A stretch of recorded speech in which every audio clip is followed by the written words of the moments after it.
As we've seen over the past 2 years, so long as they are loyal, cabinet members have to be exceptionally incompetent to be sacked by Boris Johnson. And Gavin Williamson, more than anyone else in government, fits that bill.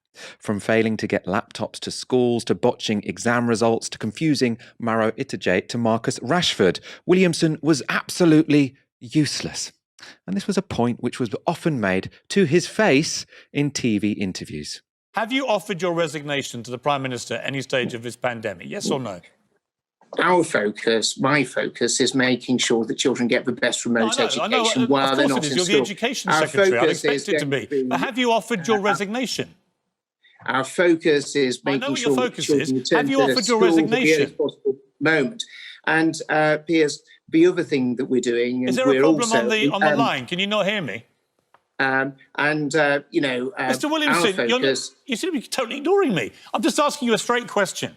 Given the level of failure in your reign as Education Secretary in this pandemic, given that 92% of teachers in England want you to go, given that you're being described by the Labour Party and the Liberal Democrats as the worst Education Secretary in British history, I simply ask you, have you looked in the mirror and thought, you know what, I've done a terrible job. I'm going to say to the Prime Minister, it's time for me to step aside and let somebody more competent take over. Have you had that conversation with yourself, and have you then had it with the Prime Minister?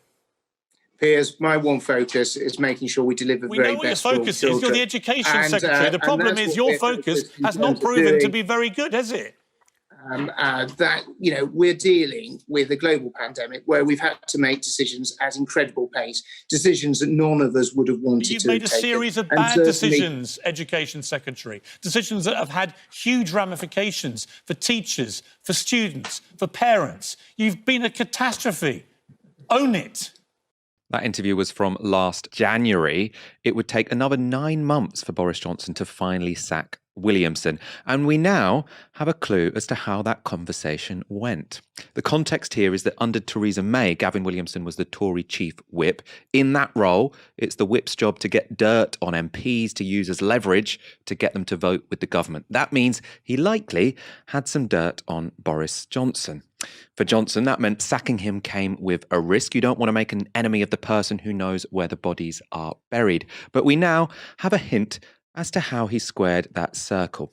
In exchange for his silence, Johnson offered the hapless Gavin Williamson a knighthood. In a piece on Boris Johnson's strategy, Tim Shipman wrote in the Sunday Times, Gavin Williamson, John Whittingdale and Nick Gibb, all of whom were dumped from government, will be handed knighthoods in the next honours list to keep them quiet. Ash, this is all entirely predictable, but that doesn't make the prospect of a Sir Gavin Williamson any less gross. What's your take? I thought it was quite funny when you said you don't want to sack someone who knows where the bodies are buried. I think in Boris Johnson's case, it might be where the child support payments are going. He's got a... do we still have a definite figure on how many he's got? I think it's 7. It was 6 or 7. I think it's now 7 or 8.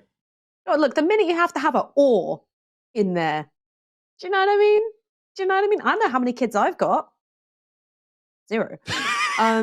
But look, when it comes to Gavin Williamson, he had a really important talent in being a minister, in particularly a Conservative administration, which is the ability to smile inanely into a camera as you're being utterly savaged on your record. And this is something that Gavin Williamson had to do again and again, because he excelled himself with mediocrity in every post that he's ever held. He's not somebody who's distinguished himself for his great political strategy, for his policy vision, for his insight, for his quick thinking. He's a man who boasted about having a tarantula in his office, and I am 80% certain sleeps in a race car bed.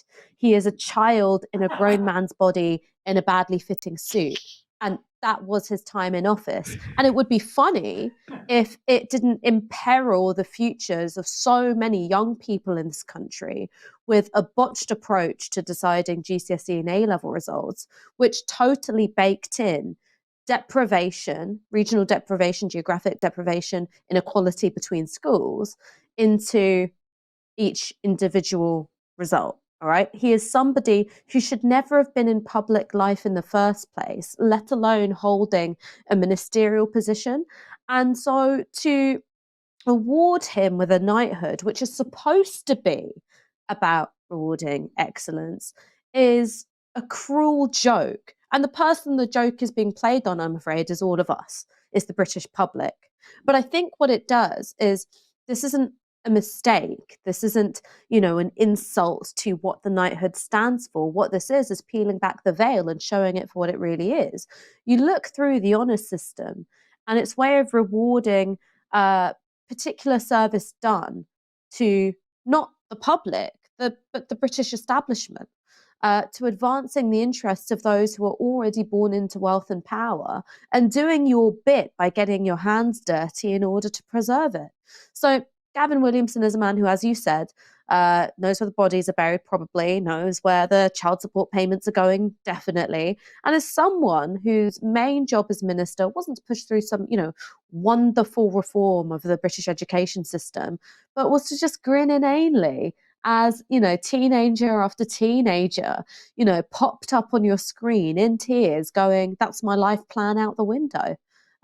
So, he earned his bauble as far as I'm concerned, and he deserves to be up there, with such luminaries as Lord Bell of Bell Pottinger, Baroness Hoey of Brexit Boat. That's the honour system.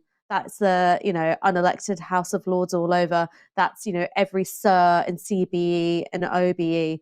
There's a couple of notable exceptions, but in a way it devalues them for having accepted the gongs and being placed alongside the likes of Gavin Williamson.